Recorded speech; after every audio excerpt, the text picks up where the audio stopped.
এখানে y এর মান কত কি দেওয়া আছে x equal y equal 2z তার মানে যেটাই x এটাকে আমরা y বলতে পারি যেটাই y ও y কে আমরা 2z ধরতে পারি তাহলে এখানে দেওয়া আছে x into y into z into 256 এখান থেকে আমাদের y এর মান বের করতে হবে তাহলে আগে বুঝি যেটাই x মানে y মানে 2z তার মানে যেখানে যেখানে x আছে x এর পরিবর্তে এই যে এখানে x আছে x এর পরিবর্তে আমরা y বসাইতে পারি কারণ আমাদের বলা হয়েছে কি x মানে y আবার এই যে y মানে আবার 2z y মানে আমরা বসাইতে পারি 2z আর এখানে থাকে z ইকুয়াল 256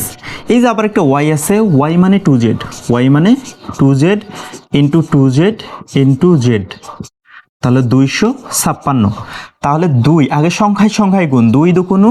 4 তিনটা z গুণ করলে হবে z কিউব তাহলে 256 z কিউবের সাথে 4টা গুণ অবস্থায় আছে সমানের ডান দিকে নিলে এটা হয়ে যাবে ভাগ যদি আমরা 256 কে 4 দিয়ে ভাগ দেই তাহলে কত হবে 256 ভাগ 4 6 6 24 1 6 6 4 16 তাহলে 64 হবে তাহলে z কিউব এটা মানে হচ্ছে 64 এই যে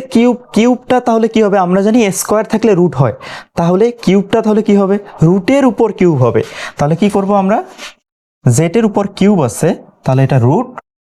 তার উপর হবে 64 এটাকে আমরা আরো ভেঙে 64 কে যদি ভেঙে নেই তাহলে 4 এর উপর কিউব আর রুটের উপর কিউব আছে এটাকে ভাঙাইলে হবে 1/3 এটা আরো শর্টকাটে করা যায় তাহলে পাওয়ারের উপর পাওয়ার থাকলে পাওয়ারে গুণ 3 1 কে 3 নিচে হবে 3 এই 3 3 যায় কাটা তাহলে আমরা পাইলাম z এর মান 4 পাইছি z এর মান 4 পাইছে কিন্তু এখনো কিন্তু y এর মান পাই নাই তাহলে y এর মান চাইছে y মানে 2z তাহলে পাবো